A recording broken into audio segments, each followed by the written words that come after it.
Good afternoon.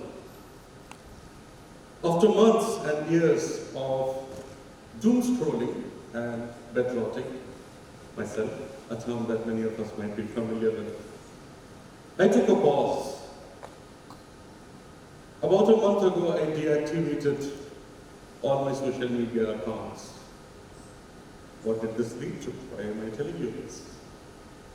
But in the last 1 month, as someone who was scared of getting into water which would go above his knees, I can safely say I can swim a bit. That was one new statement. This shows how taking a pause and thinking about how we think could be transformative for us. This is also called critical reflection. So let me ask you, how often do you pause and think about your own thoughts? We live in a very fast-paced world which celebrates, which values moving, which stresses on achieving deadlines, completing tasks. Do we stop? Do we ever stop? It's that pause in between moving around this fast-paced world and developing your understanding of where you stand. This is the pause where critical reflection lives. It goes beyond remembering or recall. Critical reflection specifically means we are asking certain questions about why and how. Educational theorist Jack Merizon, he says that critical reflection is reassessing assumptions and beliefs which enables us to transform our understanding. We truly turn our experience into insights and therefore action. We take a pause from a world where we are moving on an autopilot and ask ourselves, why did I react the way I did? What does this mean for me? So, why do we have to talk about it? Why does it matter? Studies have shown that continuous and conscious reflection helps us build wisdom and resilience towards life. If we know why we got triggered about something or what motivates us, it leads us to a life which is built on a lot of self-awareness. So what does reflection do? How does it really help us? It supports us in preventing the repetition of our old mistakes. Studies have shown that reflective people bounce back better from setbacks because they are able to find meaning in those setbacks. Let's take some simple real-life examples. If an IB diploma student has studied all through the night, went for an exam, and perhaps scored low or even failed the exam, she has two choices. One of those choices is to live with guilt, to blame one party or the other, their teachers, their parents, and any other external factor. And the other choice is to reflect on her strategy, asking herself questions like, did I understand truly what I was going for? Did I just memorize things, or did I truly grasp the concept I read? Now you can all see the difference in the second approach that the student could be taking, right? This is where reflection and self-feedback fuels future growth.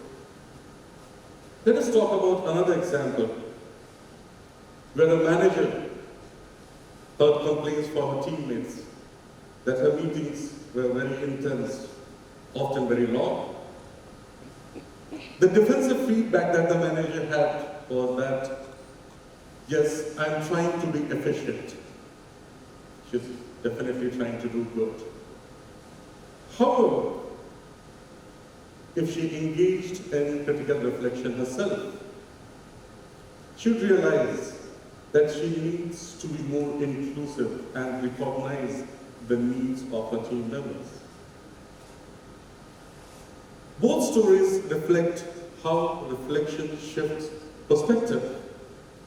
The student learns how she learns. The leader learns how she leads. So reflection is not just about guilt, it's about gaining insight from our experiences and moving forward. So what can critical reflection truly give us? It leads to transformation of perspectives. Most importantly, it allows us to deepen empathy and authenticity. We do not just become better learners, we also become better humans. When we reflect, we don't just survive through tough times, we grow wiser from them. It helps us make choices which are aligned with our values, and it enables us to see others with empathy. Our decisions do not just become smarter, but most importantly, truer. How would critical reflection help us as parents? In this day and world and time, being a parent is not easy, as is being a child or a student. The world changes and evolves by the day. So what I said about being fast-paced could be further accelerating as we talk. Changes are happening as we speak. In many of my lessons with my students, I often talk about how with less technology we would have less headaches. We would have a lot more time to explore through real books in the libraries. But also, as educators and parents, are we able to recognize that young people today go through an information overload all the time through the devices, through the technology, which we have handed over to them? Now, as parents, we could definitely take a step back and we could identify patterns in how we engage with our children. One of the first things we could do is reflect upon and address biases. Reflect upon the fact that are we doing or are we asking the same things to our children, which when our parents asked us, it was a little bit annoying, right? Being a reflective parent could also help us through emotional regulation,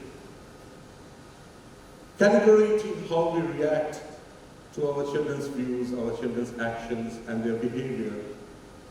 Taking a pause could enable us to develop a closer bonding with our children, as they will feel that they are in a safe space with us.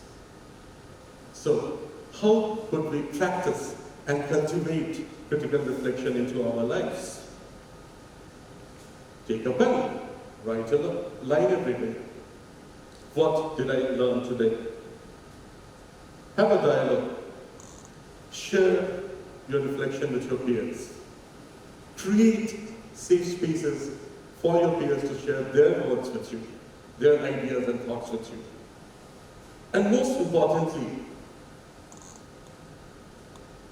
pause, take a deep breath and think what's really happening before you react.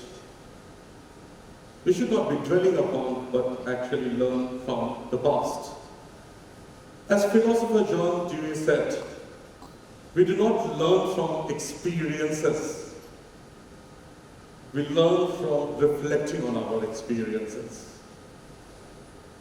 Critical reflection does not need hours of your time.